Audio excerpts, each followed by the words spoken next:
Ahora, antes que nada, vamos a comenzar la clase. A ver, ¿de qué se trata la clase hoy día? La clase de hoy día es acerca sobre farmacología. Más que todo, chicos, ahora vamos a hablar un poco de los aspectos generales, ¿sí?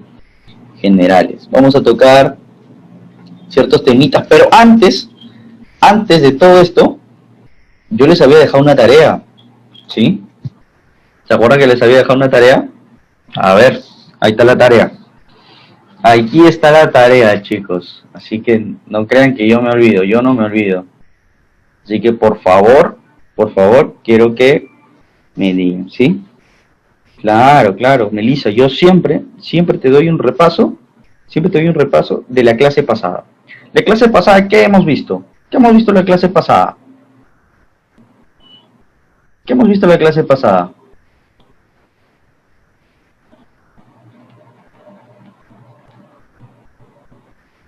Claro, las leyes, más que todo la legislación, ¿no? Claro, básicamente eso es lo que hemos visto. Hemos visto cómo, cómo esta ley de los productos farmacéuticos, dispositivos médicos y todo lo que es productos sanitarios, todo lo que abarcan, ¿no? Lo que abarcan lo que son normas y que abarcan lo que son leyes, ¿sí? En la clase pasada vimos qué son las leyes, cuáles son las normas regulatorias, ¿sí? Hemos visto las leyes regulatorias, hemos visto las autoridades, ¿sí? Hemos visto lo que son las autoridades, por ejemplo. También hemos visto lo importante del registro sanitario. Justo hace unos días, ayer prácticamente, estaba viendo las noticias, en América Noticias, y salió que había mucha medicina bamba. Sobre todo habían bastantes lotes. Lotes se le conoce como un conjunto de medicamentos, que están bajo ciertos códigos, ¿no? Un lote 1, lote 2, habían varios registros sanitarios con lotes falsificados que no tenían registro sanitario, sobre todo de ivermectina. Este es algo bien interesante, el registro sanitario. ¿Recuerdan que lo hablamos? Hablamos también sobre las importaciones. Sí, hablamos de las importaciones. ¿Qué más hablamos? Hablamos de las donaciones. ¿Qué más hablamos? A ver, ¿quién se quiere ganar sus puntitos? ¿De qué más hablamos? La de la 28173 también, sí. Hablamos también de esta falsificación, también hablamos de la medicina bamba, ¿no?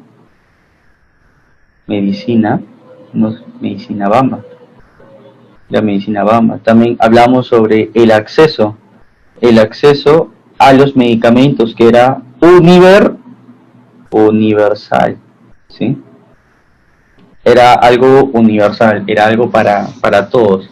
Era una característica que tenía que ser para todos. Claro, la citromicina, o sea, todos los medicamentos, ¿no? Vamos a ver, mira, por ejemplo, medicamentos como la acitromicina,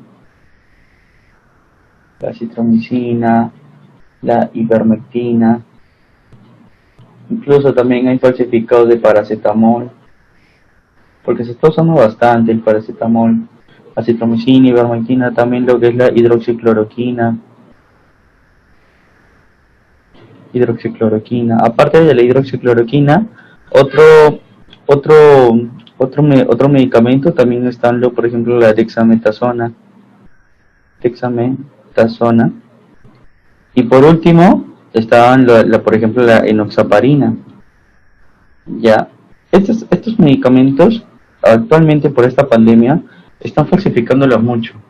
Hay mucha falsificación por parte de claro, prednisona, ajá, muy bien. Claro, ahora todo el mundo está lucrando, está lucrando, pero bueno, en la clase pasada, ¿qué les hablé? Les hablé de esta ley, ¿no? Les hablé de la ley 29.459, que era muy importante. Es muy importante porque de esta manera se va a regular y va a permitir que el medicamento tenga 3 características, ¿te acuerdas? yo mencioné como 4 veces las características. Primero, que el medicamento sea seguro, que sea eficaz y que tenga calidad. ¿Sí? ¿Se acuerdan esas 3 características? Seguridad, eficacia y calidad.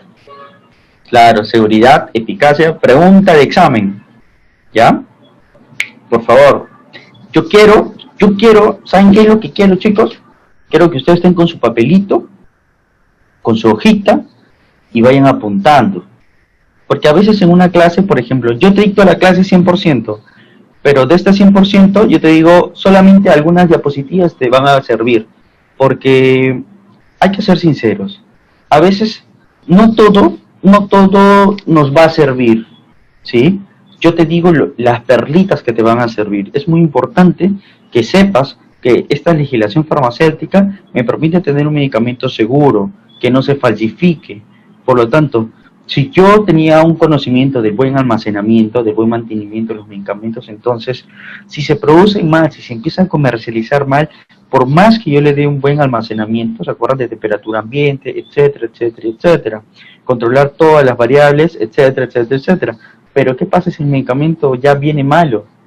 Entonces, ahí está en nosotros poder darle un medicamento ya sea seguro, ya sea eficaz, ya sea de calidad. ¿Ya? No, Melissa, no te preocupes, pero solo quiero que tengan su hojita o tengan algún papelito, porque a veces la memoria falla, ¿sí? La memoria falla. Entonces, hablamos de esta ley, ¿te acuerdas? ¿Se acuerdan, chicos? ¿Se acuerdan, chicos? Hablamos de esta ley, la ley 29459. Pero, profesor, yo que recuerde, también hablamos de otra ley. ¿Cuál era la otra ley? A ver, ¿quién me dice? ¿Qué otra ley se tocó? ¿Qué otra ley hemos tocado? A ver. ¿Quién me lo dice? 26842. 28173. Así es. 28173. Es la ley del trabajo del químico farmacéutico, ¿verdad? Que acá básicamente nos daban todas sus funciones. Vamos a poner otro colorcito. Acá nos ponían, por ejemplo, sus funciones. Vamos a poner otro color para que se pueda, se pueda ver bien. Acá nos denotaban sus funciones, ¿sí? Sus funciones, qué es lo que hacía, la parte laboral, dónde podía ejercer estas acciones, ¿no? Ya sea en industria, en un sector político, incluso en un sector hospitalario, ¿sí? Así es, chicos. Entonces, acá les he, claro, derechos y obligaciones. Muy, muy bien, funciones laborales y sus obligaciones, ¿no? Ahí está, muy bien. Obligaciones. A ver, tómele fotito a esto. Tómele fotito a esto porque mucho de lo que yo escribo no va a estar en sus diapositivas. ¿Ya? Mucho de lo que yo puedo escribir no van a estar en sus diapositivas. Así que, allá, tómenle de ahí una fotito, algo. Ya, voy a borrar la pizarra. Ya, voy a borrar la pizarra. Ya, entonces, todo lo que te he escrito, yo les dejé una tarea, ¿se acuerdan? Dígame, ¿qué es un producto sanitario? A ver, ¿qué es un producto sanitario?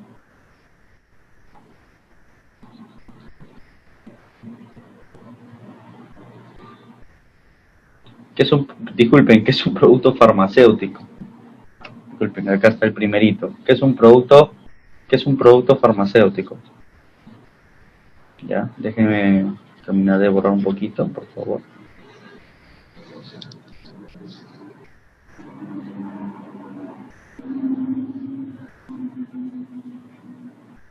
Ya está borrado, ya está borradito todo. Ya. ¿Qué es? A ver, vamos a leer. A ver, para que pueda.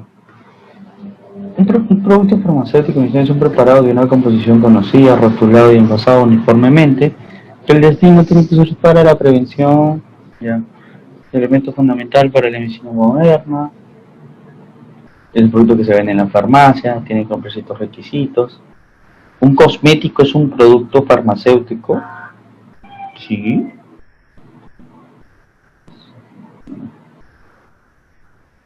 Heidi dice, productos farmacéuticos son sustancias sintéticas o naturales que se pueden encontrar en medicamentos, recetas de venta libre. Son sustancias, ¿no? Ya, sí, claro. Ya, entonces, veo que sí han hecho su tarea, han buscado, y yo pensando en ustedes, yo siempre pienso en ustedes, siempre les traigo lo mejor.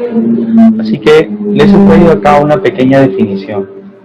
Les he traído acá una pequeñísima definición para poder comprender un poco más este temita, para ya un poco iniciar la otra clase de farmacología.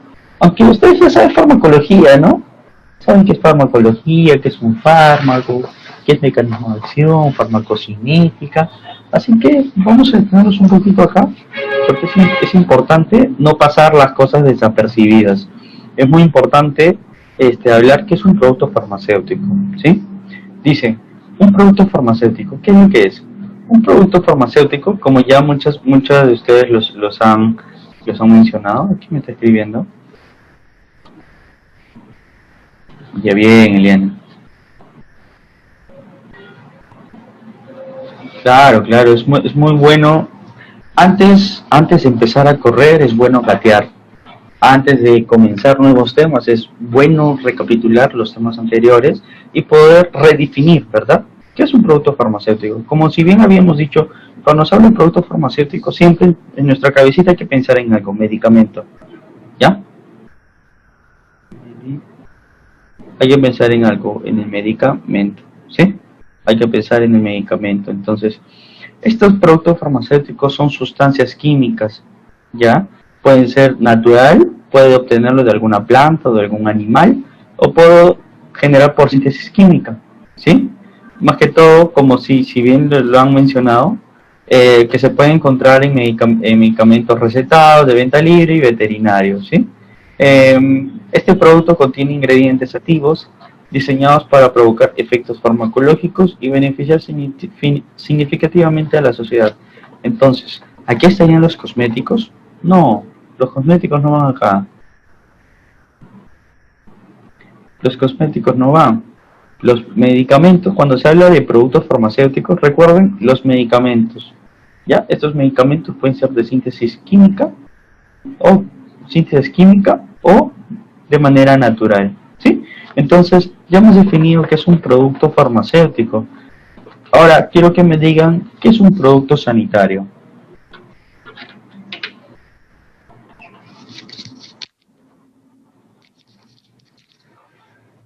El producto sanitario tiene que ver con el saneamiento, ¿no? A ver, espero sus respuestas.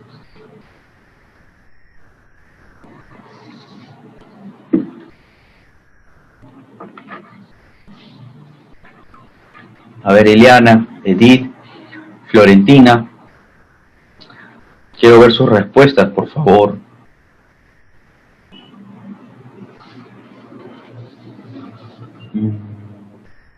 Limpieza, cuidado. Es un conjunto de instrumentos y dispositivos utilizados para la sanidad. Ya. Entonces, con todo lo que me acaban de decir, me estoy apuntando los nombres, quienes están participando, ¿sí?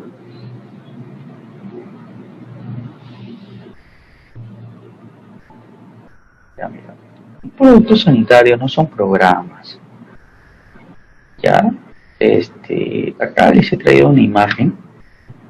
Les he traído una imagen para que puedan verlo. Miren esta imagen. ¿Qué dice acá en esta imagen? Dice, ¿qué son productos sanitarios? Miren esta gráfica, chicos. Es cualquier instrumento, dispositivo, es cualquier equipo, programa informático, material o artículo, utilizado solo en combinación para el buen funcionamiento destinado por el fabricante a ser utilizado en seres humanos con fines determinados y que no ejerzan la acción principal que se desea obtener en el interior de la superficie el cuerpo humano por medios farmacológicos, inmunológicos ni metabólicos, pero cuya función puede contribuir a tales medios. Entonces, estos, claro, estos productos sanitarios tienen la finalidad, por ejemplo, pueden ayudar a un diagnóstico o una prevención. Estos productos sanitarios pueden tener control en lo que son las lesiones y deficiencias, también ayudan para la investigación y regulan lo que es la concepción, ¿sí? Por ejemplo, pueden ser de varias clases, como si bien Mónica los ha comentado, pueden haber muchas clases. Por ejemplo, la primera clase están, por ejemplo, las gasas, el algodón, las vendas, ¿sí? Las medias elásticas, todo ese tipo de instrumentos son productos sanitarios, ¿sí? No necesariamente esto voy a tener que consumirlo, sino es como su nombre lo dice, ¿no? Para poder utilizarlo en las superficies, ¿no? Entonces, ¿qué dice la clase 2A? Son apósitos, son suturas, más que todo así tipos hidrogeles, ahí está el hidrogel, por ejemplo. La clase 2B son, por ejemplo, los condones, los condones tanto masculino como femenino, las bolsas de sangre, ¿sí? Todo lo que tenga que ver con todos estos conceptos, ¿no? Entonces, acá ya hemos visto que es un producto sanitario y que es un producto farmacéutico, ¿sí? Por favor, si tienen alguna duda, no les queda claro, me lo pueden hacer llevar. Por ejemplo, acá estamos hablando, por ejemplo, de dispositivos, estamos hablando de ciertos equipos o ciertos materiales, ¿no? Ciertos materiales que esto más que todo van a ejercer una función que no necesariamente va a tener que ser consumido, sino va a tener que ser aplicado o ayudar a que una superficie pueda estar limpia, sucia o puede evitar lo que es la concepción. También estamos ahí hablando sobre las pruebas específicas. No necesariamente, Claudia, no necesariamente dispositivos médicos es otra cosa. Dispositivos médicos son otra cosa. Acá también cuando hablamos de productos sanitarios hablamos de ciertos programitas también. Ya, claro, sí, así es.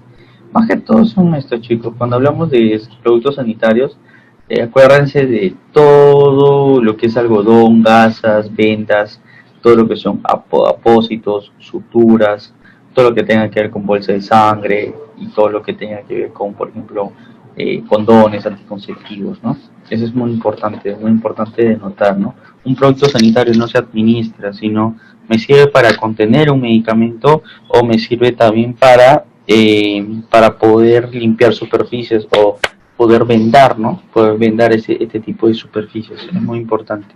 Eso es un producto sanitario, son instrumentos, dispositivos, equipos, incluso programas que se usan más que todo en las superficies de la persona, ¿sí? ¿Tienen alguna pregunta o consulta? Ya, ahora, yo también que les pregunté, ¿qué es un estupefaciente y qué es un psicotrópico? A ver, dígame chicos, dígame, ¿qué es un psicotrópico?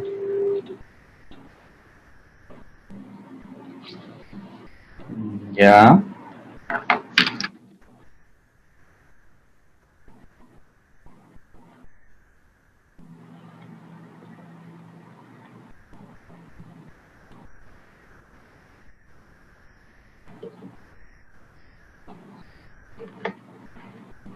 Ya. No estarán haciendo copy-pega, ¿no, chicos? No estarán haciendo copy-pega, ¿no? Por favor. A ver.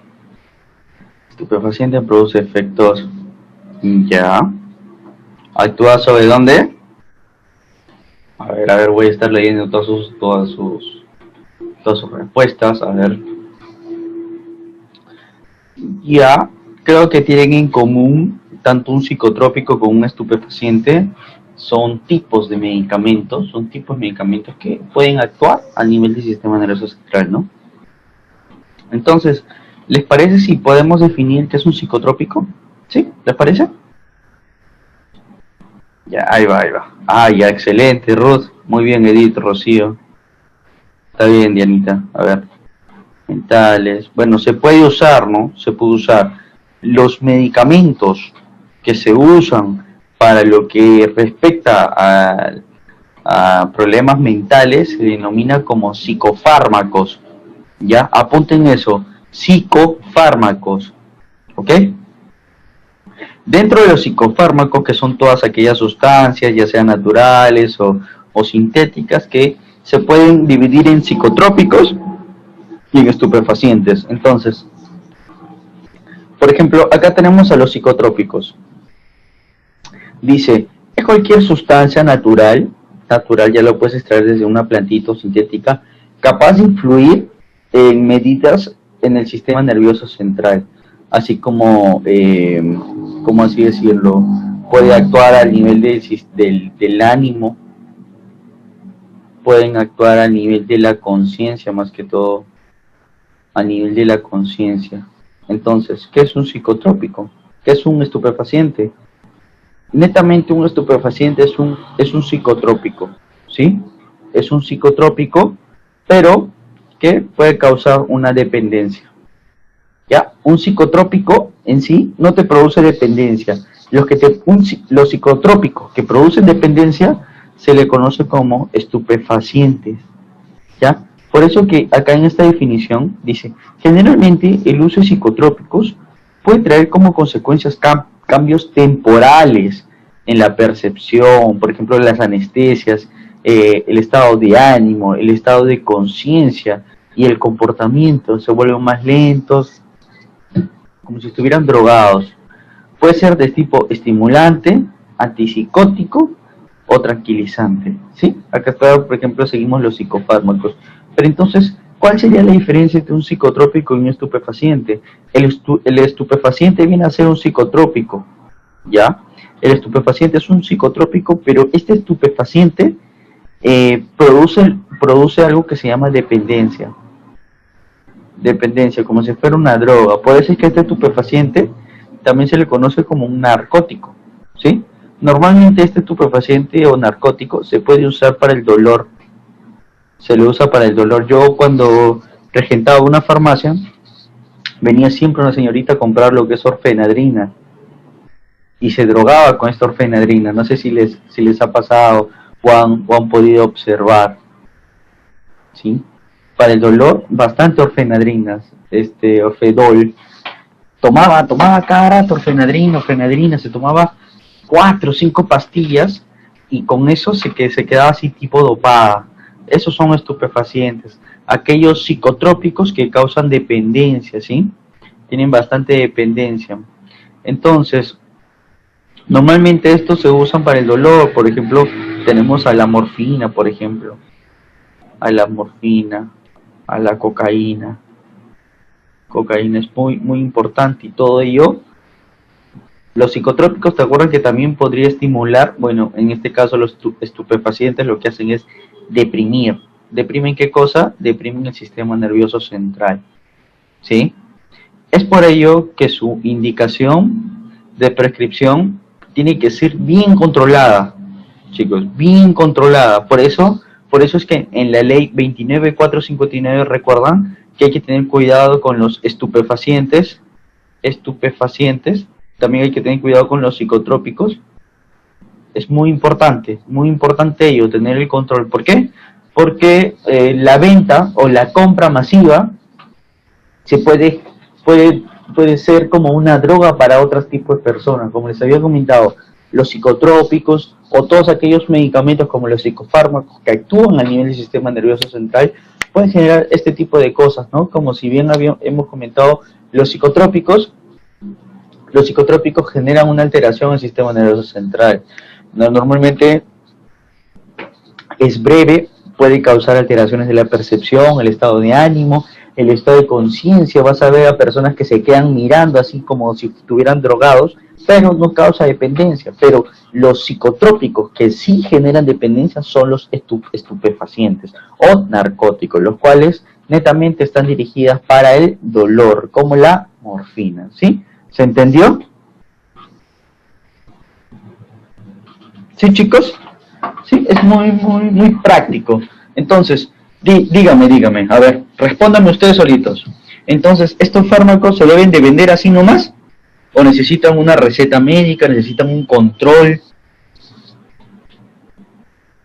Claro, exactamente. Es por ello, chicos, es por ello que yo les mencioné que en la ley 29459 se necesitaba. En esta ley yo les mencioné, se necesita un control o se necesita una regulación, ¿sí? Un control por parte de las autoridades para que no se estén vendiendo este tipo de cosas, ¿no? Este tipo de medicamentos.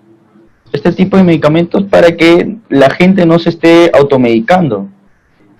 Si la gente se empieza a automedicar, prácticamente la gente se está drogando. Por ejemplo, hay personas también, por ejemplo, un estupefaciente también podría ser lo que es el tramadol. El tramadol, ¿no? No sé si han visto así su experiencia, que varias personas le piden tramadol o algo para el dolor, te dicen, dámelo más fuerte, dámelo más fuerte. Pero no, en realidad, no, esto sería, le estás dando un estupefaciente, ¿sí? Entonces, con eso vamos a culminar la tarea.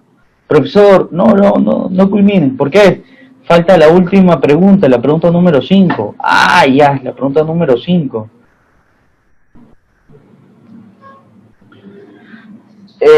Depende, mira, si la anestesia lo usas a grandes dosis ya se vuelve un estupefaciente. Porque la anestesia, ¿para qué sirve? Para quitarte el dolor.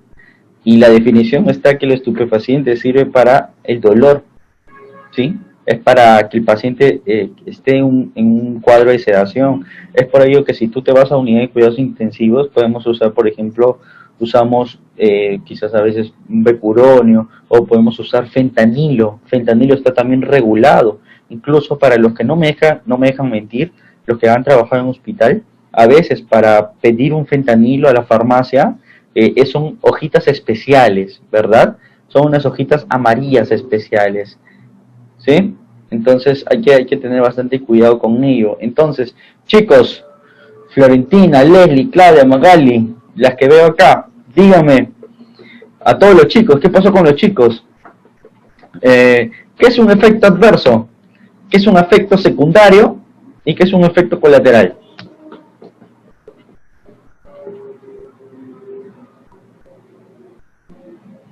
A ver, Smith. ¿Qué es un efecto adverso? Primero defínanme eso. ¿Qué es un efecto adverso? A ver.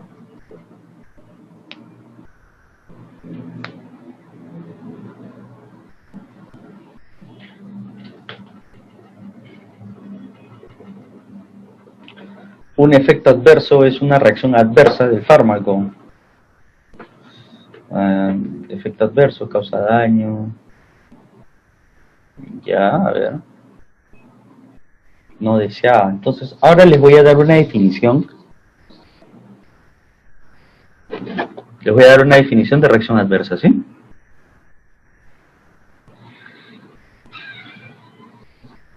¿Qué dice ahí? ¿Qué es una reacción adversa?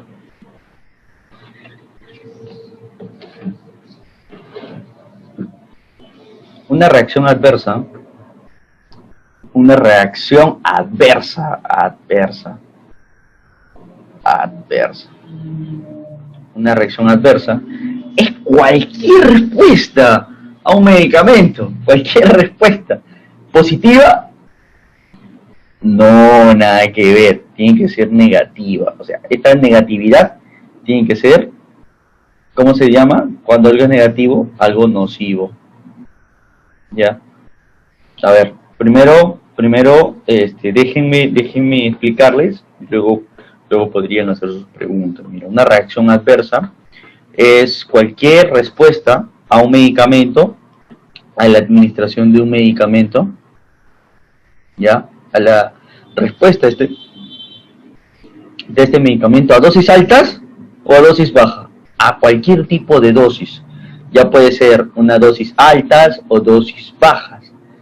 ¿Sí, chicos? Entonces, vamos a hablar que una reacción adversa medicamentosa, es una respuesta nociva. Es más que todo cualquier respuesta que puede traer comezón, diarrea, cefalea, el síndrome del hombre rojo, síndrome de Steven Johnson, una necrosis epidérmica tóxica, diarrea del viajero, etcétera, etcétera, etcétera. Es una respuesta nociva a un medicamento a cualquier dosis, o también le pueden decir a una dosis terapéutica. ¿Sí? ¿Se esperaba esto? Es una respuesta que no se espera. No es intencional. ¿Sí? No se espera la respuesta. O sea, yo le doy al paciente, le doy un medicamento, incluso dosis bajas, y el paciente empieza a presentar, por ejemplo, le doy un beta-lactámico, pero el paciente resulta que es alérgico al beta-lactámico, y el beta-lactámico le he dado poquito nomás, mitad de una dosis terapéutica. Oye, pero si le he dado mitad de la dosis terapéutica, no, el paciente ya está predispuesto, ¿no? Ya hay una predisposición. Claro, entonces, ¿qué es un efecto secundario? ¿Qué es un efecto secundario, chicos? Cuando nosotros, esto es muy importante de notar, y yo como su profesor quiero lo mejor para ustedes, y siempre les traigo lo mejor. Un efecto, vamos a hablar de tres tipos de efectos, ¿sí? ¿Les parece? Un medicamento puede tener un efecto primario, puede tener un efecto colateral y puede tener un efecto secundario. ¿Ya? Jaime, ¿qué es el primario? Doctor, me duele la cabeza, ¿me puede dar un antiinflamatorio? Ya, le damos un antiinflamatorio. El efecto del medicamento para el dolor de cabeza es su efecto primario. ¿Sí? Entonces, quiero que hasta ahí se queden. Entonces, quiero tocarles este temita. Para ya poder comenzar con la clase, por favor. Entonces, imagínate chicos, que acá tenemos una puerta. Acá está la puertita. Tenemos acá una puerta. Y tenemos una llave. Ahora, esta es tu casa. Y esta es la casa del vecino. ¿Ya? Mi llave yo la saco para abrir la puerta de mi casa. ¿Ya? Mi llave yo la uso para abrir la puerta de mi casa. A esa acción es una acción primaria. Cuando mi llave puede abrir no solo mi casa, sino puede abrir la casa del vecino, estamos hablando de un efecto colateral. Y cuando yo dejo las puertas abiertas, ¿qué es lo que puede suceder? Me pueden robar. A esto se le conoce como un efecto secundario. ¿Sí? Entonces, Jaime, no entendí nada. El medicamento o la molécula, para que pueda actuar en un sitio, necesita tener un receptor, ¿sí? Un receptor. Cuando esta molécula tiene una interacción con su receptor, va a generar una respuesta terapéutica, ¿sí? La que yo estoy esperando, por ello es primaria. Pero cuando esta misma molécula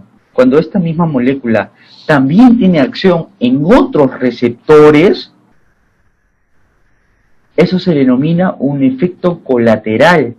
Y este efecto colateral puede ser positivo o puede ser negativo. ¿Cuándo voy a determinar que este colateral va a ser negativo? ¿Cuándo va a ser positivo? Cuando tenga trascendencia clínica. ¿Sí? Cuando tenga trascendencia clínica. Ahora, el efecto secundario puede ser causado por el efecto primario o puede ser causado por el efecto colateral. ¿Ya? Entonces, viendo toda esta gráfica, entonces vamos a ver efecto primario, colateral y efecto secundario. Es muy importante de notar. Acá te he traído dos ejemplos bien bonitos, mira. El primer ejemplo, cuando se ingiere un antiemético, ¿qué es un antiemético? A ver, chicos, ¿qué es un antiemético? El efecto primario es el efecto terapéutico, correcto. Dígame, ¿qué es un antiemético? Correcto, es para las náuseas. ¿Para qué? Claro, excelente, perfecto, ya. Ustedes son los máximos, ya. Creo que ya no voy a dictar, ya. Ustedes son los máximos. Son los mejores. A ver, síganme poniendo que es un antiemético. Síganme poniendo.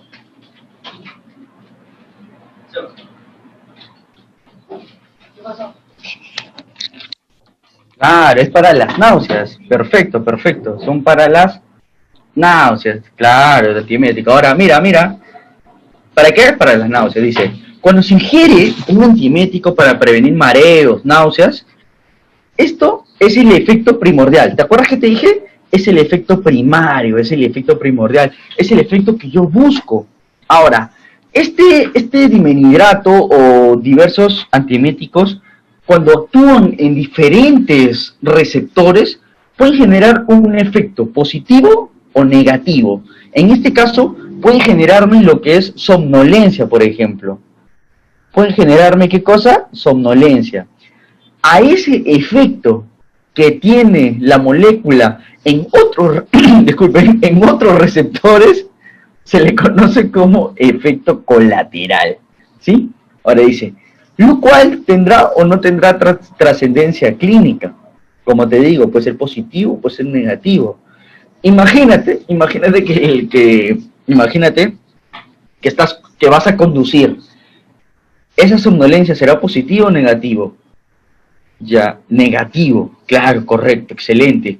Ahora, esta negatividad se convierte cuando existe, por ejemplo, algún accidente, es un efecto secundario del efecto colateral, ¿sí? Pero ¿qué pasa si esta somnolencia me ayuda a dormir? Porque tengo bastante insomnio. Entonces, este efecto colateral del medicamento va a ser muy bueno. No es un efecto secundario malo, es un efecto secundario que va a ayudar al paciente, ¿sí? Claro, perfecto, excelente. Te pongo otro ejemplo. Antihistamínico. ¿Qué es un antihistamínico? A ver, respóndame. ¿Qué es un antihistamínico? A ver, los expertos en medicamentos. Es un antialérgico. Ejemplo, a ver, ejemplo, rápido, un ejemplo, un antihistamínico. Dígame uno, cetiricina, ¿qué más? ¿Qué más? Loratadina, ¿qué más? Loratadina, ¿qué más? ¿Qué más? A ver, más, deme más. Me han dado dos nomás. Levo, cetiricina, ya, tres, ¿qué más? A ver, pseudoefedrina, ya, ¿qué más? Clorfenamina, ¿verdad? Claro, excelente. No, dexametasona no es antihistamínico, Jonathan. Pero está bien, equivócate acá. En la farmacia no te equivoques, acá estamos para aprender y nosotros vamos a corregirnos. ¿Te parece? Ya, no se preocupe. Ya, entonces un antihistamínico es para eso. Ya, un antihistamínico básicamente, ¿para qué lo voy a usar? Para mi alergia. Cuando yo lo uso para mi alergia, lo estoy usando, ese se denomina el efecto primario. ¿Ya? Pero también este antihistamínico puede actuar en otros receptores. Cuando actúa en otros receptores, ahí se da un efecto colateral. Dice, cuando se da a otros receptores puede generar cefalea, ¿sí? A esto se le conoce como un efecto colateral, ¿sí?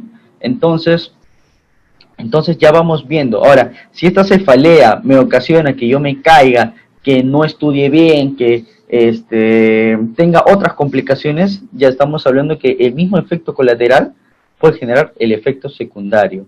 Todo esto estamos hablando dentro del marco de un efecto que tenga trascendencia clínica. ¿Se entendió, chicos? ¿Sí? ¿Se entendió? Esto no lo van a encontrar en ningún libro, chicos. No lo van a encontrar en ningún libro. ¿Se entendió? Muy bien, excelente, chicos. el mejor regalo que me pueden dar a mí es que ustedes lleven algo a casa y digan, pucha, sí, aprendí algo más. Claro, excelente, excelente. En otros términos, el efecto terapéutico es el efecto primario. Cuando mi molécula se va a otros receptores, porque recordemos que un medicamento no solamente es a un receptor, se va a varios receptores. Entonces, cuando se va a otros receptores ya es un efecto colateral. Cuando el efecto colateral es negativo y tiene trascendencia clínica, ya estamos hablando de un efecto secundario, ¿sí? Ya, no se preocupen. Entonces, ¿les parece, chicos, si comenzamos la clase?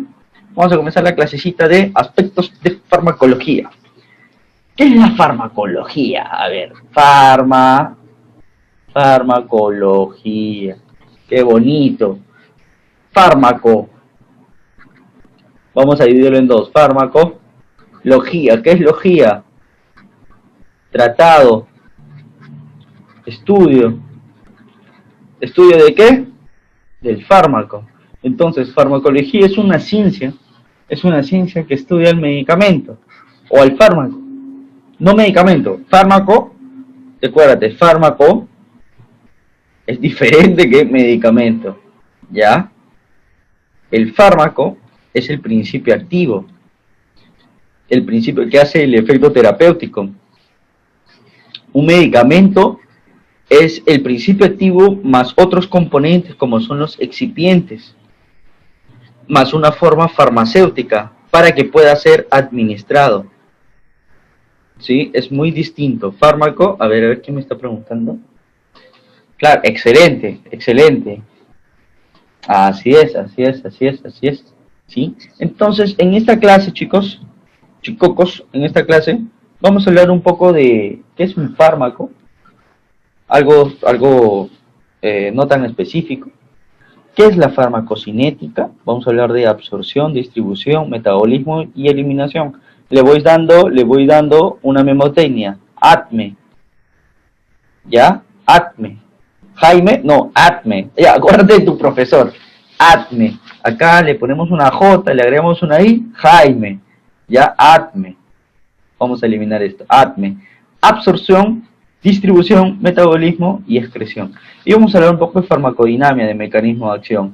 Más que definirte qué es absorción, qué es distribución, te he puesto ejemplos. Para que tú mismo te des cuenta qué es farmacocinética y cuáles son los parámetros farmacocinéticos. La idea de esta clase es darte herramientas para que puedas comprender un poco más de la farmacología dirigido a auxiliar de farmacia. Entonces, ¿qué es un fármaco? ¿Qué es un fármaco, chicos? Un fármaco, como habíamos dicho, de un producto farmacéutico, es una sustancia química, ¿ya? Esta es una sustancia química, ¿ya? Que va a producir un efecto biológico, ya cuando se administra en un ser vivo. Esta es una definición del libro del RAM de farmacología. ¿Qué es un fármaco? Un fármaco es todo compuesto que puede tener un origen, ya sea un origen químico, o sea, un origen sintético, o puede tener un origen natural. Jaime, ¿cómo natural? Que puede ser extraído de plantas o puede ser extraído de algún animal. Jaime, hay medicamentos que se extraen de animales, sí. Por ejemplo, la insulina o diversas hormonas, ¿sí? A nivel de plantas, por ejemplo, las quinolonas, o sea, la ciprofloxacina, por ejemplo, se extrae de plantas, por ejemplo, o los curonios, el rocuronio, becuronio, también se saca de diversas plantas. Nosotros somos un país con un montón de plantas medicinales. Hay algunos efectos antiinflamatorios se sacan de las plantas, algunos efectos purgantes, algunos efectos antiinflamatorios se sacan de las plantas. En un trabajo de investigación, me tocó, no recuerdo muy bien la plantita, pero los que lo queríamos comparar con el tramadol. Cogíamos a unas ratitas de laboratorio y las poníamos en un plato caliente, en un hot plate se llama, hot place, creo que se escribe así, un hot place. Lo colocaba, le administramos el tramadol una vez que lo administramos, lo dejamos acá. ¿Cuánto tiempo va a soportar? Imaginen que con el tramador soportaba 3 segundos. Y con nuestra plantita duraba 10 segundos. O sea, nuestra plantita tenía más efectos analgésicos, ¿no? Entonces, vemos que las plantitas pueden ser un medio para poder conseguir estos fármacos. Pueden ser de síntesis química, de producto natural, que pueden tener un efecto biológico, ¿sí? Pueden tener un efecto biológico. Y estos fármacos, para poder administrar en el paciente, necesitan una forma, necesitan ciertas características, ¿no? A todo ello, a todas las características que se le inculca a un fármaco, se le denomina medicamento. Un medicamento es una forma de administrarte el fármaco, ¿sí?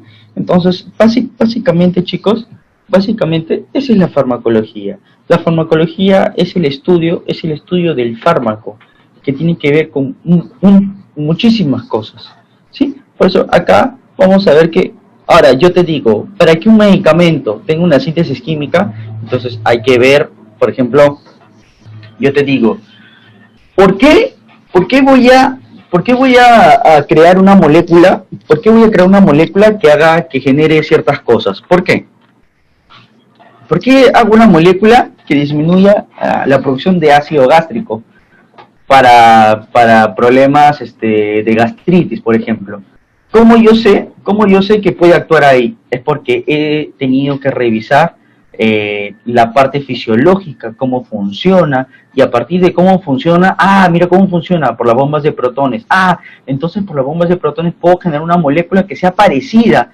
Entonces, acá, en farmacología, se va a aplicar tu bioquímica, vas a aplicar la biología molecular, ¿sí? Vas a necesitar ver cómo funciona el cuerpo con la fisiología, y vamos a tener que ver cómo es que este cuerpo se puede alterar por una enfermedad, la fisiopatología. Conociendo la fisiología, cómo funciona, por ejemplo, si de A para pasar a B necesita una enzima,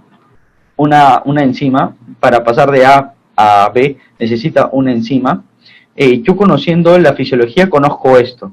La fisiopatología, por ejemplo, hace que esta enzima se inhiba por una enzima 2, por ejemplo. Esta enzima 2 va a inhibir. Entonces, yo conociendo la fisiología y la fisiopatología, yo produjo un medicamento que inhiba el 2 y se genere contractilidad de A a B. ¿Te das cuenta?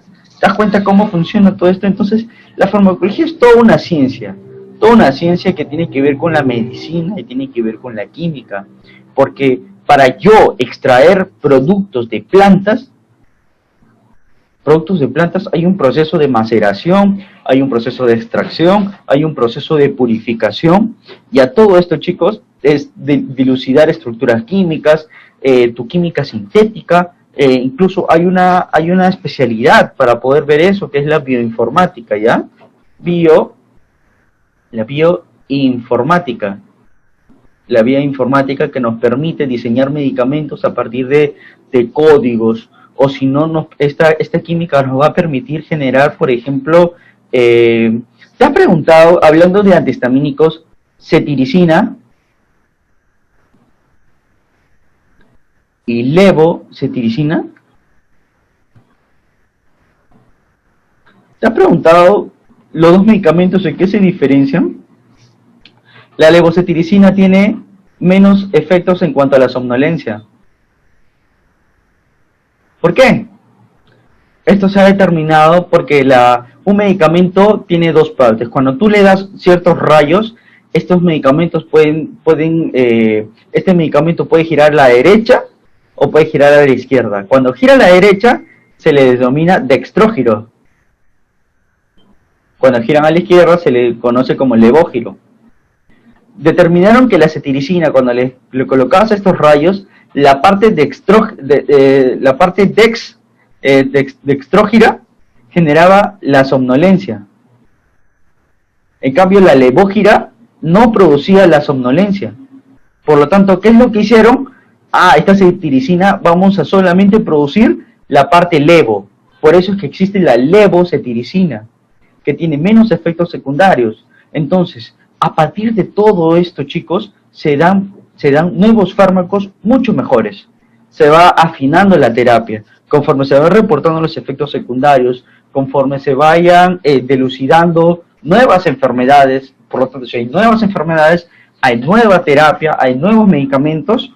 Entonces, todo esto abarca la farmacología. Claro está que esto me va a permitir producir más fármacos. Y estos fármacos van a tener que producirse por medio de industrias farmacéuticas. Entonces, también tiene un aspecto de comercio. Pero todo ello, ¿cuál es la finalidad?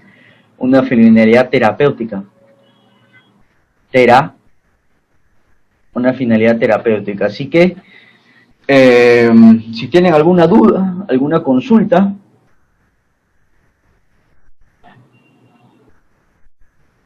dextrógiro y levógiro, es cuando le damos ciertos rayos, unos rayos, no recuerdo qué tipo de rayos, son rayos gamma creo, y estas moléculas pueden girar tanto a la derecha como a la izquierda.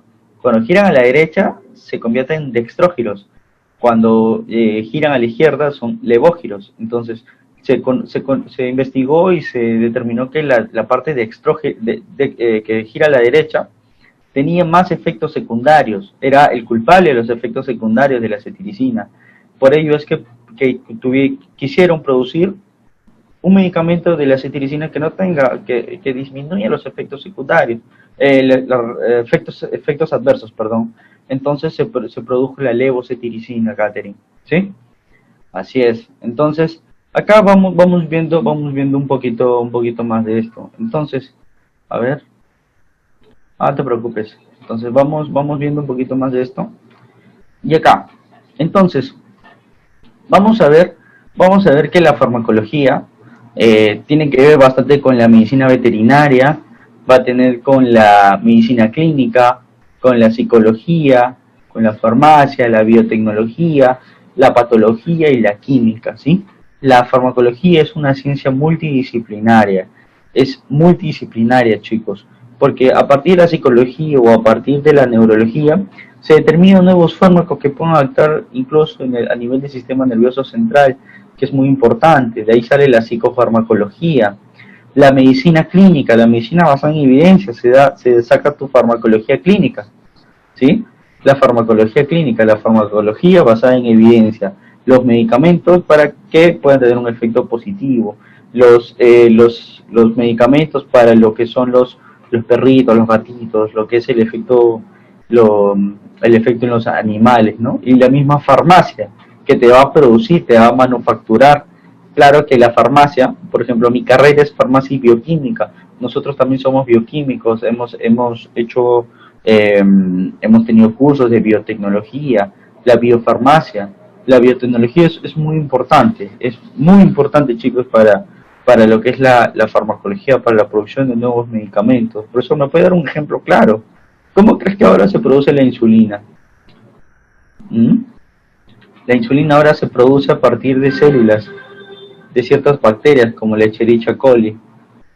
Y a partir de estas Escherichia coli nosotros hacemos alteraciones genéticas y lo ponemos al nivel, por ejemplo, de ciertos contenedores o biotransformadores y podemos obtener insulina, ¿sí? También a partir de la patología y de la química. Y todo esto va, la farmacología no solamente está basado en fármacos, sino por dónde pasa, qué es lo que hace. Por eso es que netamente, ¿qué es lo que hace? ¿Cómo lo hace? Encontramos la farmacología molecular. Por eso, ¿hay tipos de farmacología? Sí, la psicofarmacología, apunta, psicofarmacología, la inmunofarmacología, ¿sí? Inmunofarmacología, psicofarmacología, la farmacología para el cáncer, la quimioterapia, por ejemplo, la farmacología para procesos bioquímicos, la farmacología bioquímica, la farmacocinética, cuál es el paso del medicamento. Son muchos tipos de farmacología, ¿sí? Las mismas farmacologías del sistema, por ejemplo, farmacología del sistema cardiovascular, farmacología del sistema digestivo. Para todo ello, para todo esto necesito saber cómo funciona fisiológicamente, cuál es la fisiología, luego cuál es la fisiopatología. Una vez que sé cómo funciona y cómo se altera, puedo tener diversas dianas terapéuticas. Por eso es que salen si esto sucede a nivel respiratorio, tengo mi farmacología respiratoria. Si esto produce en el corazoncito, mi farmacología cardiovascular. Si hay alteraciones en mis células T, linfocitos, tengo mi inmunofarmacología. Si tengo problemas de dolor neuropático de la diabetes, o tengo algún cuadro, por ejemplo, de convulsiones, la neurofarmacología, ¿sí? Entonces, todos estos fármacos, toda esta farmacología va a estudiar lo que es el fármaco, no solamente cómo que puede interrumpir, sino cómo puede curar al paciente, cómo puede apaciguar los efectos de la misma enfermedad. También esta farmacología va a estudiar las poblaciones, porque recuerda que un medicamento normalmente está para un paciente de 70 kilogramos, ¿no? No para pacientes de 80 ni de 60, sino netamente 70 kilogramos, porque se ha determinado que la mayoría de población está en este peso, ¿no? Claro que todos en esta clase pesan 70 kilos, ¿no? No hay ni más ni menos, así, 70 kilos, todos están light, ¿sí? Así que la farmacoepidemiología ve todo ello, ¿no? También para yo vigilar que estos medicamentos estén correctos, también está la farmacovigilancia. O sea, todo lo que comience con farmacoepidemiología, farmacología de sistemas, etcétera, etcétera, etcétera, todo está abarcado por la farmacología. Entonces, hay cierta predisposición que el medicamento pueda generar daño. Por eso es que existe algo también que es la farmacogenómica, que quiere ver cómo un medicamento puede generar efectos a nivel de los genes, o cómo un medicamento puede aumentar la expresión de una proteína, o puede inhibir la expresión de una proteína. Jaime, entonces, este tipo de medicamentos nunca lo he usado. ¡Claro que sí! ¿Algunas has usado corticoides? Jaime, sí, claro que sí, profesor. Yo he usado corticoides, he usado mi prednisona, mi dexametasona. ¿Cómo crees que actúa el corticoide? El corticoide genera ya sea expresión o represión de ciertos genes. ¿Cómo crees que actúa el ciprofloxacino? Reprime la producción de proteínas a nivel genético, y esto produce que la bacteria muera. Entonces, estamos viendo que la farmacogenómica también es muy, muy importante, chicos. Entonces, conociendo, a ver, ¿quién me está hablando?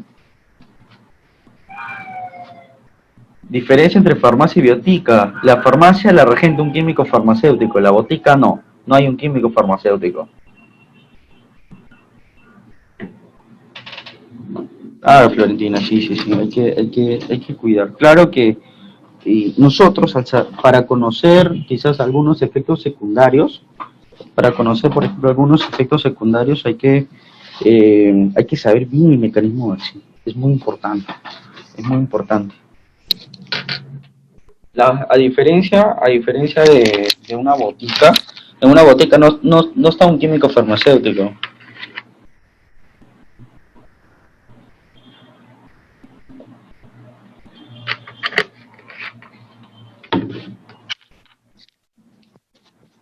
Seguimos, chicos, seguimos. ¿Hay alguna pregunta? A ver, los espero, chicos, falta bastante. Faltan unas 100 diapositivas más. No, mentira. Vamos a ver esto, ¿ya? Entonces, ya les he definido estas cositas, entonces vamos a hablar un poco de la farmacocinética, ¿les parece? Entonces, un medicamento, a ver, ¿quién me está hablando? Ya, a ver, vamos. Un medicamento para que pueda ingresar al organismo, este fármaco que presenta un principio activo, va a tener en una forma farmacéutica, va a ser ingerida, ¿ya? Va a tener que ingresar al organismo. Este ingreso al organismo puede ser vía oral, vía, por ejemplo, intravascular, para la venita intravascular, puede ser a nivel del recto, rectal, puede ser transdérmico por algunos parchecitos que se le puede colocar. En ese caso, no se habla mucho de absorción. Se habla netamente de absorción cuando la vía por la cual ingresa es vía oral, ¿ya? Ya. Netamente por vía oral. Una vez que ingresa, acá va a estar en el estómago. Va a estar en el estómago. Ahora, el medicamento, ¿dónde se va a absorber? ¿Se va a absorber a nivel gástrico o se va a absorber al nivel intestinal? Ya, a nivel intestinal. Esto va a depender mucho cuáles son las características del medicamento. Si el medicamento te resiste un pH ácido, bacán. Si no, si necesita un pH alto, un pH alcalino, entonces se va a absorber a nivel intestinal. Entonces, nosotros vamos a diseñar, se va a diseñar ciertos medicamentos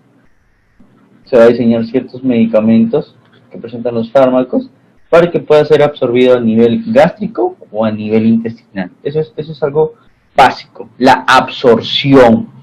Hay un término muy importante cuando se habla de absorción que es la biodisponibilidad. La biodisponibilidad viene a ser, como su nombre lo dice, cuánto el organismo va a disponer del medicamento. Si yo le he administrado 100 miligramos y yo en el organismo solamente presenta 40 miligramos, porque parte del medicamento no se absorbió correctamente, entonces nosotros hablamos que su biodisponibilidad es 40%. ¿Sí? Jaime, ¿de qué me sirve la biodisponibilidad? Ah, te sirve porque la intravascular necesita absorberse. No, es directo, por lo tanto la biodisponibilidad es 100%. ¿Sí? Así ya vamos viendo todo este proceso. Entonces, una vez que se absorbe, este medicamento tiene que distribuirse. Por lo tanto, vamos a hacernos la pregunta, ¿a dónde se dirige? Ahí tenemos los transportadores, por ejemplo. Uno de los transportadores más conocidos de estos medicamentos va a ser la albúmina. La albúmina, igual como las globinas, ¿ya? Las globinas van a permitir también un transporte de estos medicamentos a su sitio de acción. La distribución tiene un parámetro farmacocinético que se denomina volumen de distribución. Mientras mayor sea el volumen de distribución, el fármaco va a llegar a muchos más órganos. Y si llega a muchos más órganos, entonces estamos hablando de que posiblemente tenga otros efectos colaterales, y estos efectos colaterales pueden tener otros efectos secundarios, ¿correcto? Este volumen de distribución puede estar en litros kilogramos, ¿correcto? Entonces, otro parámetro cuando se habla de distribución es la UPP. Jaime, ¿úlceras por presión? No. UPC, no, chicos, UPP, unión a proteínas plasmáticas. Como te había comentado, esta distribución va a ser gracias a ciertos transportadores. Entonces, esta UPP va a determinar cuánto el medicamento va a estar unido a las proteínas.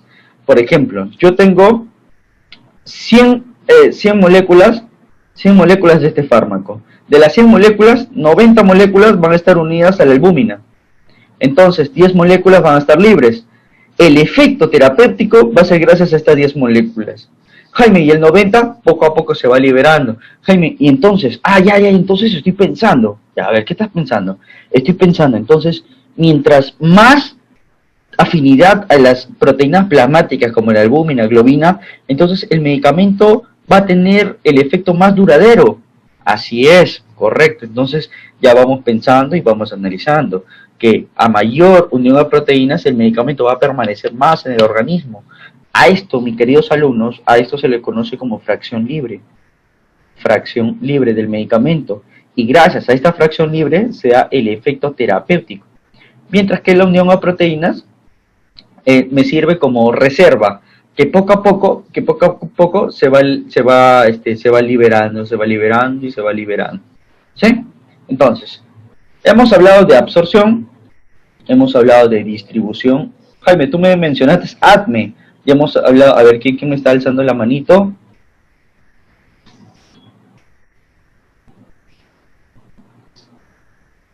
Claro, chicos, claro. En esta absorción, ¿cómo es que yo quiero que sea la absorción? Mi absorción yo quiero que sea buena, mi absorción yo quiero que sea mala, quiero que, quiero que se absorba lento. Por eso es que las formas farmacéuticas pueden cambiar, por ejemplo, de liberación, no sé si han escuchado, de liberación retardada o liberación prolongada, o fármacos en cápsulas, o fármacos con recubrimiento entérico. Todo este tipo de formas farmacéuticas me va a permitir que la absorción quizás ya no sea en la zona gástrica, sino sea a nivel intestinal, o que ya no tenga su efecto del primer paso, etcétera, etcétera, etcétera. Entonces vamos viendo que según donde yo quiera, puedo diseñar el medicamento en base a una forma farmacéutica, ¿correcto? Entonces, Jaime, tú me enseñaste el ADME, ¿sí? La absorción y distribución. Jaime, ¿qué es el M? Es el metabolismo. Normalmente los medicamentos van a sufrir un metabolismo. Jaime, ¿por qué sufren un metabolismo? Sufren un metabolismo para transformarse en una forma más accesible para que se pueda eliminar. Este metabolismo puede ser de dos formas. El metabolismo puede ser a nivel hepático o puede ser a nivel renal. ¿Ya? Básicamente son estos dos. ¿Ya? Renal lo voy a poner un poquito más abajito, ¿ya? Voy a poner acá al nivel hepático y al nivel renal, ¿sí? Normalmente los fármacos hidrofílicos, los fármacos hidrofílicos se metabolizan a nivel renal, y los fármacos lipofílicos se van a metabolizar a nivel hepático, a nivel del hígado, ¿sí? Por eso que el hígado, por no decir el máximo, es el órgano donde se va a producir la mayor cantidad de metabolismo. A nivel hepático van a estar, gracias a ciertas enzimas, se va a metabolizar en mayor cantidad acá, las famosas CYP. Las CYP 450 son ciertas enzimas que van a permitir la degradación del compuesto, del medicamento. Pueden ser, esto más que todo están en dos fases, la fase 1 y la fase 2. La fase 1 se basa en generar oxidaciones, reducciones, hidrólisis. La fase 2 tiene como finalidad agregarle a estos fármacos lipofílicos, tiene como finalidad agregarles de ser apolares, los va a transformar en polares. Y esta polarización va a permitir que su eliminación sea más rápido. La eliminación sea más rápido, que se pueda eliminar. Muchas veces hay otros fármacos que se denominan profármacos. ¿Qué es un profármaco? Me van a traer eso de tarea, ¿ya? ¿Qué es un profármaco? Pero ahorita mismo se lo voy a responder, ¿ya? Profármaco. Un profármaco es un fármaco, pero que no tiene una actividad, ¿ya? Necesita ser metabolizado, ya sea hepático, renal, más que todo hepático, necesita ser metabolizado para que en este proceso de metabolismo genere lo que es metabolitos activos. Generen metabolitos activos. Y estos metabolitos activos recién tengan un efecto terapéutico. Y esto es muy importante. Por ejemplo, profesor, ¿me puede dar un ejemplo? ¿Sí? El enalapril. Otro ejemplo, por ejemplo, clopidogrel. Ajá, el enalapril, el clopidogrel, por ejemplo, necesita un metabolismo para que generen metabolitos activos que tengan recién el efecto terapéutico. A esto, chicos, se le llama metabolismo. Entonces, una vez que se ha metabolizado, el mismo organismo puede eliminarlo, ya sea a través de lágrimas, a través de las heces, a través de diversos medios. Entonces, yo vengo acá a mostrarte, este es un gráfico más didáctico. Miren acá, ingresa, se absorbe al nivel gástrico o al nivel gastrointestinal, se va a absorber. Una vez que se absorbe, se va a distribuir. Una vez que se distribuye, se va a metabolizar, ya sea al nivel del riñón o al nivel del hígado, el liver. Liver es hígado, kidney es riñón. Puede ser al nivel riñón o al nivel renal. A nivel del hepático, a nivel hepático puede ser fase 1 o fase 2. A nivel hepático no. Esto me va a permitir que se pueda eliminar mucho más, sea mucho más accesible su eliminación, más que todo su excreción. Ahora, esta distribución puede estar de la mano, puede llegar a los pulmones, pulmones, pueden llegar al cerebro, los psicofármacos, pueden llegar al tejido tisular, como son las estatinas, al músculo, a los huesos, al corazón. Eso va a determinar cuánto medicamento tengo que darle.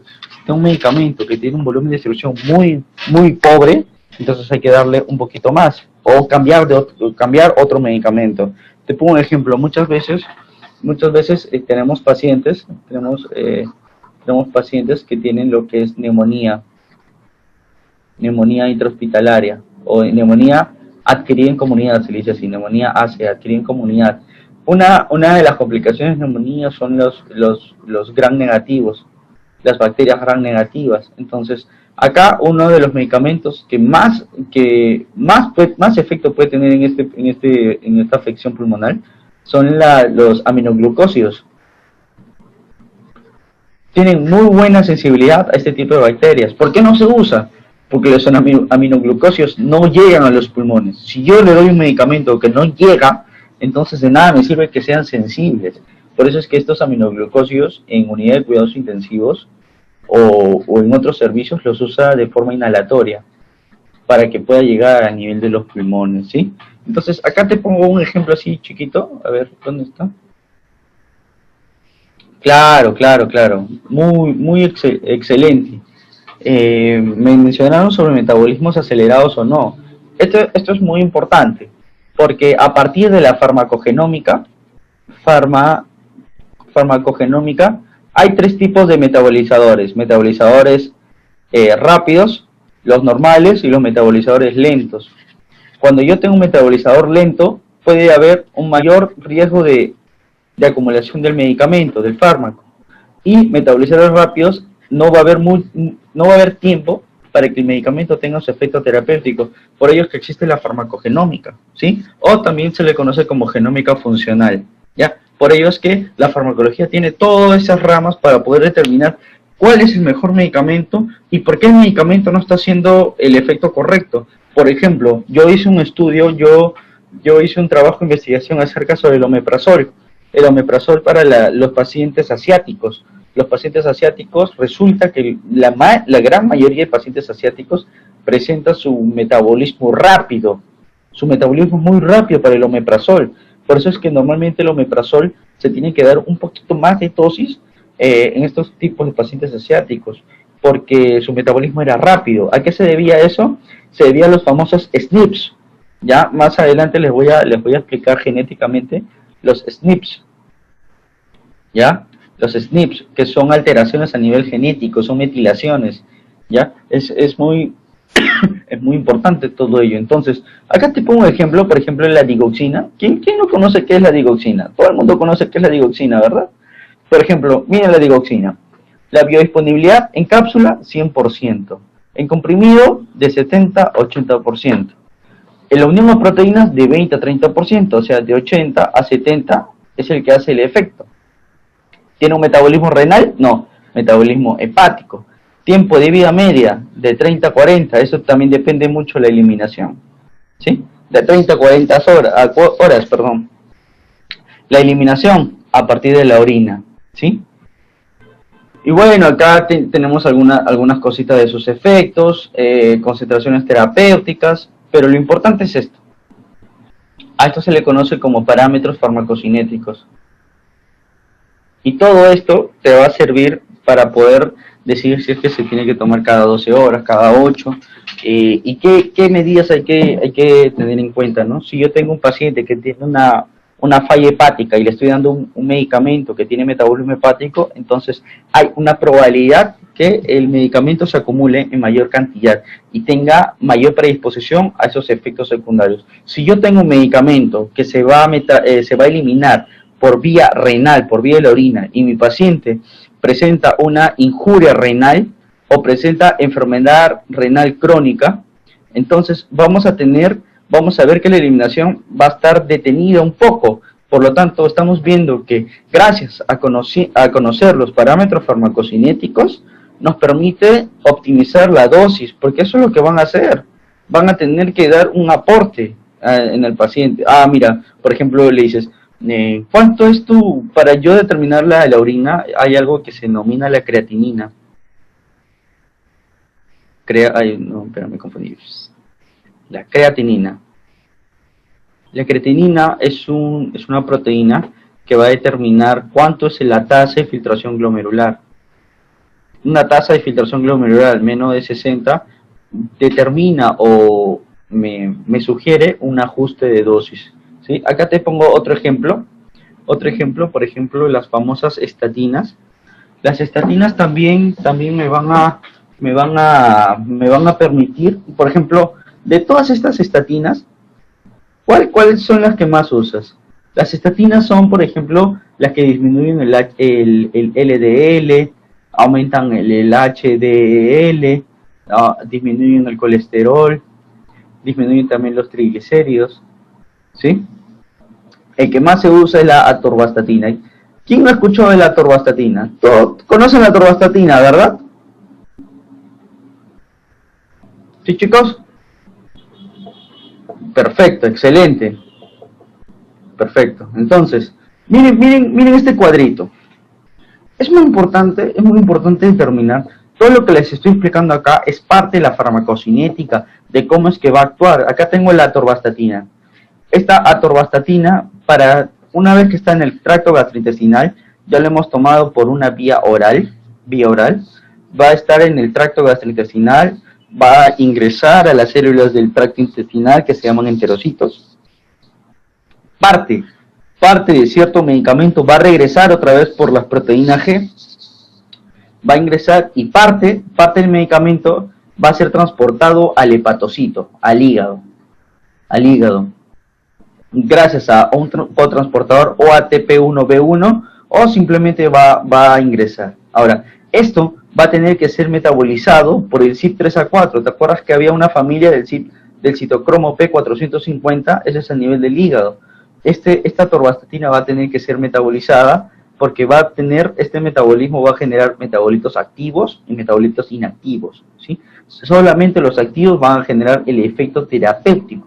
Este es el famoso efecto terapéutico. Entonces, Jaime, ¿por qué me dices todo esto? Porque es muy importante conocer dónde se va a metabolizar y cuál es su paso, ¿no? Para llegar a la diana terapéutica. Si yo tengo A y necesito que este A llegue a B para que pueda generar una acción, entonces de A no va a llegar directo a B, va a tener que surgir muchos pasos, va a tener que pasar muchas barreras, por ejemplo, y todo ello va a fundamentar muchas veces las interacciones farmacológicas.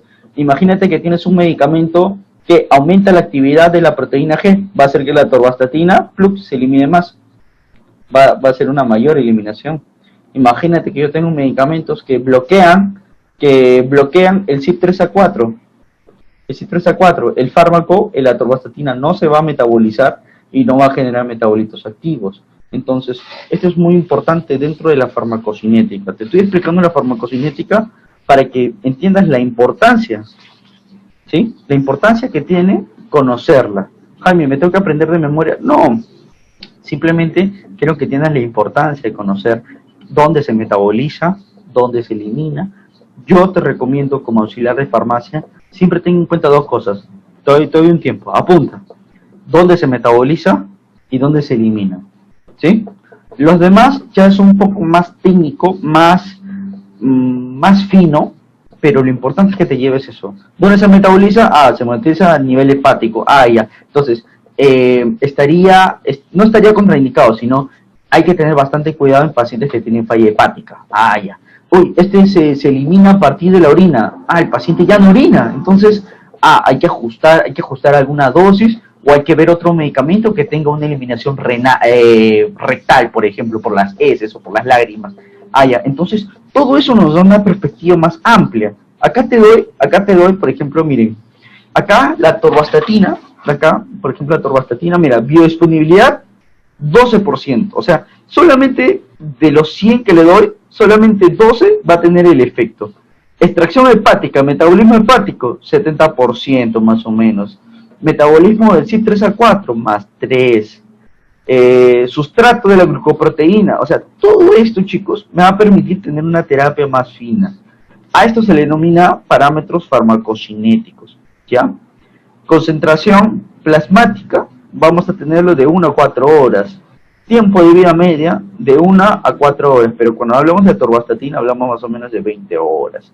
Metabolismo hepático y tiene eliminación de las heces, ¿sí? Entonces, esto es muy importante.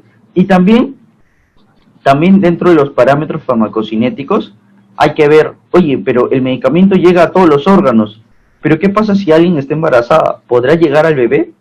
Entonces, estos parámetros farmacocinéticos me permiten saber si el medicamento es apto para el consumo en un tipo de pacientes. En este caso, la atorvastatina es de grado X, está contraindicado en este tipo de pacientes, ¿sí?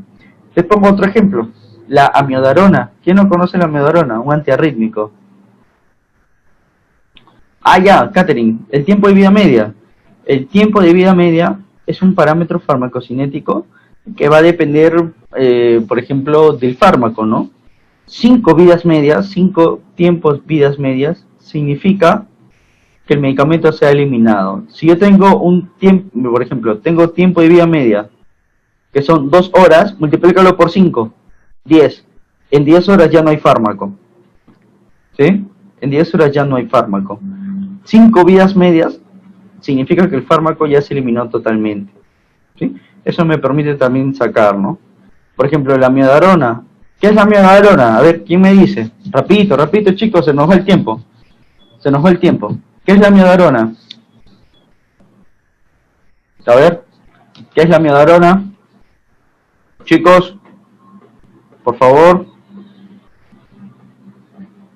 Ya sé que es para el corazón, pero ¿qué es? Ah, es un antiarrítmico, exacto, correcto. Entonces, esta amiodarona, mira, te dice características lipofílicas, ¿te acuerdas? Lipofílico, siempre acuérdate, hepático. Mira, su biodisponibilidad, 30%, tiempo de vida media, 53 días. Metabolismo hepático por el CYP3A4. ¿Por dónde se elimina? Por las glándulas lagrimales, por la piel y el tracto biliar. Por lo tanto, no requiere un ajuste si es que se elimina si se elimina por estas vías ya no necesita un ajuste a nivel renal, ¿no? Vamos a hablar que la unión a proteínas plasmáticas es 96%. Imagínate, de tiempo de vida media 53 días, multiplícalo por 5. Este medicamento le das una vez y el medicamento puede estar hasta 3 meses, chicos. En el tejido adiposo, tiene muy buena llegada al tejido adiposo, mucha llegada al tejido cardíaco. Y esto es muy importante conocer los parámetros farmacocinéticos, ¿sí? Es muy importante saber. Ahora, una vez que ya conocemos de manera general la farmacocinética, vamos a hablar un poco de la farmacodinamia. ¿Qué quiere decir? La farmacocinética es el estudio del paso temporal del medicamento por todo el organismo hacia su efecto, su metabolismo y su excreción. ¿Sí? Pregunta de examen. Entonces, ¿qué es la farmacodinamia? La farmacodinamia nos explica, que es parte de la farmacología, nos explica cómo el medicamento hace su efecto. A esto, queridos damas y caballeros, se le conoce como el mecanismo de acción. ¿Y el mecanismo de acción es algo absoluto? ¿Esto es algo absoluto? No, en realidad el mecanismo de acción es una posibilidad. Es una posibilidad, chicos. Es el camino, es un posible camino. Es un posible camino, chicos, para que el medicamento pueda generar su efecto. ¿Sí? Para su efecto farmacológico, el mecanismo de acción de un medicamento es una posible. Porque si yo supiera netamente el mecanismo de acción, entonces no habría efectos colaterales ni efectos secundarios. Entonces el medicamento no solamente tiene una vía para poder generar el efecto o tener una afinidad por un cierto receptor, tiene afinidad por múltiples receptores y esto permite ver ciertos efectos colaterales, ¿sí? Entonces, acá tenemos siempre, para que pueda generar un efecto, a ver quién me está hablando. ¿Qué estaba hablando, chicos? ¿Hepático? ¿Qué? ¿Estaba hablando de hepático? Excelente. Entonces, para que un fármaco pueda tener un efecto, necesita tener una interacción con ciertos receptores. ¿Qué son los receptores? Los receptores son proteínas, ¿ya? Tienen que tener cierta actividad, ¿no? Estos fármacos pueden ser agonistas, ¿sí? Que pueden aumentar un efecto, pueden ser inhibidores competitivos que van a inhibir el efecto agonista, ya va a evitar que esto pueda generar alguna acción. Un activador alostérico, puede generar un inhibidor alostérico. O sea, el fármaco tiene que haber un efecto. Para hacer un efecto necesita tener como mediador a un receptor. Jaime, ¿este efecto siempre va a producir un efecto positivo? No, a veces este efecto trata de disminuir una acción o va a tener que aumentar una acción, ¿sí? A la disminución se le conoce como fármacos antagonistas y a la acción fármacos agonistas, ¿sí? Agonistas, ya a ver, de repente ya lo han visto. Fármacos agonistas generan una acción y los fármacos antagonistas evitan una acción o simplemente evitan la acción de alguna enzima, ¿sí? Entonces vamos viendo que esto es muy importante. Te voy a mostrar un ejemplo muy importante, ¿ya? Te voy a mencionar el mecanismo de acción del omeprazol. ¿Te parece? Mecanismo de acción. Para que, este es tu estomaguito, ¿ya? Este es tu estómago. Acá tienes tus células y acá tenemos el fondo del estómago. Este es tu estómago, fondo del estómago, tu pancita. Acá, bueno, para poder producir ácido gástrico, fisiológicamente se necesitan mediadores. ¿Cuáles son los mediadores? Es la gastrina, la acetilcolina y la histamina. Son 3 mediadores para poder producir ácido. ¿Ácido qué? Ácido gástrico. Estos mediadores van a tener que ser transportados para que puedan generar, por ejemplo, mira estas moléculas, mira, acetilcolina, histamina y gastrina, tienen una interacción con ciertos receptores, para que puedan producir un efecto, y este efecto pueda bloquear el productor final de este ácido clorhídrico, que es el ATP, hidrógeno potasio, ¿sí? O más conocido como bomba de protones. El mecanismo de acción es una posible vía para que se pueda generar todo ello, ¿sí? Entonces, esto es lo que ocurre. Por ejemplo, la ranitidina, no sé si han escuchado la ranitidina, es un antihistamínico H2, que quiere decir que este ranitidina lo que va a evitar es la acción de la histamina a estos tipos de receptores y pueda generar un efecto. Por lo tanto, la ranitidina actúa aquí. Jaime, ¿dónde actúa el omeprazol? El omeprazol no actúa en ninguno de estos dos. El omeprazol actúa netamente justo aquí. Inhibe las bombas de protones. Conociendo la fisiología y conociendo la posible fisiopatología de producción maciza, se diseñan ciertos fármacos para poder evitar la producción de ciertos componentes, ¿no? Sí, la ranitidina es un antihistamínico. Antihistamínico H2, ¿ya? Un antihistamínico H2 que me evita todo esto, ¿sí? No voy a entrar en detalles ahorita, chicos, me gustaría poder explicarles pasito por pasito esto, pero ahorita estamos un poco con el tiempo, ¿ya? Pero quiero que se lleven esto.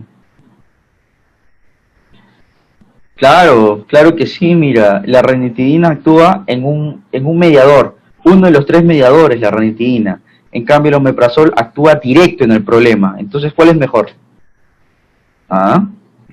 Acá les dejo el mecanismo de acción, por ejemplo, mecanismo de acción de la insulina. Mira, mecanismo de acción de la insulina. La insulina actúa a nivel de unos receptores, mira.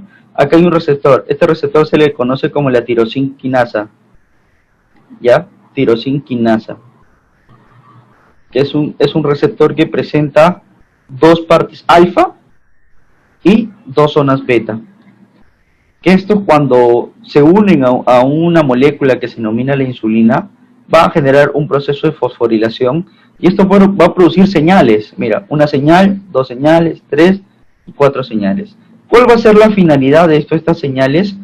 Que la glucosa, ¿qué hace la insulina? La insulina permite captar la glucosa. Por lo tanto, el transportador, hay un transportador por aquí, el GLUT4, por ejemplo.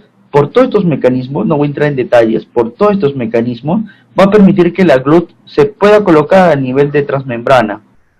Y esto permita que la glucosa pueda ingresar fácilmente.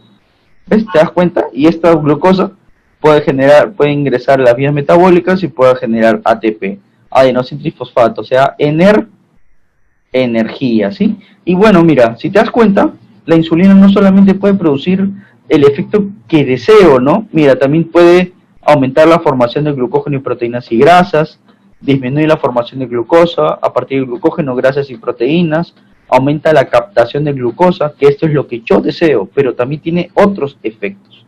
¿Te das cuenta? Un mecanismo de acción requiere una molécula y requiere un receptor, ¿sí? Requiere un receptor, y este receptor o esta interacción me va a permitir respuestas. A todo esto, chicos, a todo esto se le conoce como un proceso de cascada. ¿Cascada de qué? Cascada de señalización. ¿Ya? Por lo tanto, y si te das cuenta, hay muchos caminos, pero el mecanismo de acción que a veces leemos en algún libro es la vía que es la más importante, pero no quiere decir que sea la única. Entonces, acá también te doy el mecanismo de acción, también te doy el mecanismo de acción de la atorvastatina. Te voy a dar el mecanismo de acción de la atorvastatina. A ver, ¿quién me está hablando?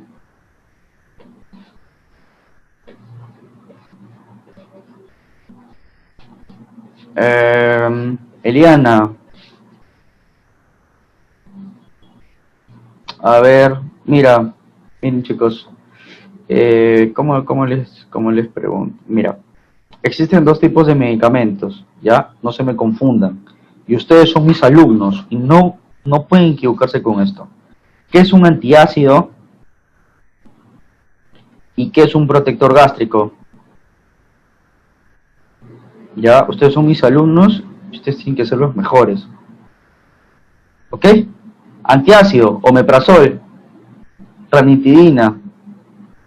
Protector gástrico, bismutol, salicilate y bismutol, por ejemplo, ¿sí? Está mal dicho que el omeprazol es un gastroprotector, porque hemos visto que el omeprazol, más que un gastroprotector, evita la formación de ácido por medio de la inhibición de las bombas de protones. Entonces, si yo evito la formación de ácido, bombas de protones, ¿no creen que se definiría como un antiácido? Así es, correcto. La ranitidina también. ¿Qué hace la ranitidina? ¿Te protege el estómago? No. En realidad, ese es un efecto adicional, pero el principal es que inhibe la formación de ácido. Si yo tengo un medicamento que inhibe la formación de ácido, es un antiácido. Es sencillo, chicos. ¿Cómo sé eso? Por el mecanismo de acción. ¿Sí? ¿Correcto? Entonces, protector gástrico, hay que hablar con propiedad. Muy bien, Florentina, sí, el omeprazol es muy bueno. Y hay que tomarlo en ayunas, por favor, ¿ya? En ayunas. Sabiendo el mecanismo de acción, te puede servir bastante. Te muestro la atorvastatina, ya para acabar. ¿Acabo? No, Jaime, no acabes, ya voy a acabar ya. La atorvastatina. Para ver el mecanismo de acción de la atorvastatina, tenemos que ver lo bioquímico, tenemos que ver qué es, cómo sucede normalmente. Para yo producir acetilcolina A, necesito piruvato, ¿se acordarán de su bioquímica? Glicerol, ácidos grasos y coenzima A, para producir acetil-CoA. Para acetil-CoA necesito, a partir de acetil-CoA, necesito múltiples enzimas para producir mevalonato. Ahora, la atorvastatina actúa acá. La atorvastatina actúa acá. En el HMG, en el hidroximetilglutonil CoA reductasa. ¿Por qué? Porque mira, la acetil-CoA va a producir mevalonato. Y el mevalonato, acá, el mevalonato, por toda esta cascada bioquímica, me va a producir colesterol. Ahora, piensa conmigo, si yo evito que se forme mevalonato, entonces, ¿qué evito? Que disminuya la producción de colesterol. Entonces, muchas veces el mecanismo de acción se va a basar en métodos indirectos. La atorvastatina va a disminuir el colesterol, no actuando a nivel del colesterol, sino evitando parte de su biosíntesis. Por eso es que la atorvastatina, su mecanismo de acción es evitar la formación de colesterol por medio de una enzima. Una de las enzimas más importantes es la HMG-CoA reductasa. ¿Qué es lo que hace la atorvastatina? La atorvastatina evita la activación de esta enzima, y de la 3-hidroximetilgluconil-CoA ya no pasa mevalonato, porque no hay una enzima que transforme de este pasito del paso A al paso B. Ya no hay una enzima. Esto es lo que hace la atorvastatina, de manera efectiva y específica, ¿sí? Entonces, hemos visto todo ese proceso, chicos. Hemos visto el proceso de la farmacología, los pasos que se va a necesitar, todas las disciplinas que abarca la farmacología de manera general, porque es demasiado, chicos. Es mucho para hablar, por ejemplo, de farmacocinética. Me puedo pasar acá 1, 2, 3 horas hablando, porque dentro de la farmacocinética todos son matemática. Por ejemplo, les pongo ejemplo, dosis de mantenimiento es igual al volumen de distribución por la concentración plasmática que deseo, por intervalo, entre biodisponibilidad por la fracción sódica. ¿Ves? Esto es farmacocinético, o sea, esto es matemática prácticamente, chicos. Matemática. Cuando se habla de farmacocinética, se habla, por ejemplo, de modelos bicompartimentales, modelos compartimentales. ¿Qué quiere decir ello? Que el medicamento, para pasar, por ejemplo, un medicamento, miren, chicos, un medicamento de A para pasar a B, ¿tú crees que no pasa barreras como las células? Sí. Si yo tengo un modelo monocompartimental, es que, de frente. Pero si yo tengo que de A tiene que ir de B, pero tiene que pasar por varios compartimentos, entonces, por ello es que a partir de la farmacocinética se determinan las dosis terapéuticas. Las dosis terapéuticas para que puedan llegar a su sitio de acción. Entonces ya vamos viendo, vamos determinando que todas las disciplinas que ayudan a la farmacología son muy importantes. La farmacogenómica, muy importante. La farmacovigilancia, la farmacoepidemiología, la farmacología, etcétera, etcétera, etcétera. Pero básicamente quiero que te lleves la farmacocinética y la farmacodinamia. Farmacocinética se trata del ACME, y la farmacodinamia se trata del mecanismo de acción. El ACME me va a permitir conocer las variables farmacocinéticas, y de esta manera me va a permitir ver si dónde se metaboliza, dónde se elimina, cuál es el tiempo de vida media, cuál es la unión a proteínas, dónde se va a distribuir mejor, etcétera. Pero de este punto quiero que te lleves dos cosas: metabolismo. Quiero que te lleves el metabolismo, dónde se va a metabolizar y dónde se va a eliminar, ¿ya? Del mecanismo de acción, quiero que te lleves que hay una actividad molécula-receptor, y este receptor va a generar una respuesta, ya sea positiva o sea negativa, ¿sí? A partir del mecanismo de acción, nosotros podemos inferir, por ejemplo, efectos adversos. ¿Sí? Efectos adversos. Podemos inferir, por ejemplo, interacciones farmacocinéticas, interacciones farmacológicas, perdón. ¿Sí? El mecanismo de acción es muy importante conocerlo. ¿Sí? Y ustedes como futuros auxiliares de farmacia deben conocer estas cositas. ¿Por qué?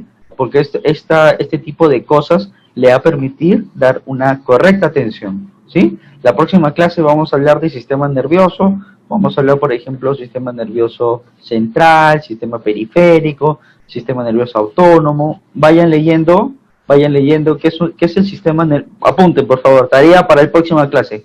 ¿Qué es el sistema nervioso autónomo y qué es el sistema nervioso central? ¿Sí? Me vienen leyendo eso, por favor. Sistema nervioso autónomo y sistema nervioso central. ¿Ya? Entonces, todo esto, chicos, nos va a servir bastante. Lastimosamente, esta clase solamente es una clase. Y esto es muy amplio, chicos, muy amplio. Y he tratado de resumirlo. Más que darte muchas palabras, mucho texto, mucho qué es absorción, qué es distribución, qué es metabolismo, te enseño con el ejemplo, te enseño con ejemplos de la amiodarona, digoxina, ¿sí? Para que puedas interpretar. ¿Sí? ¿Correcto, chicos? Entonces, con eso, culmino mi clase y cualquier duda y sugerencia me la hacen saber.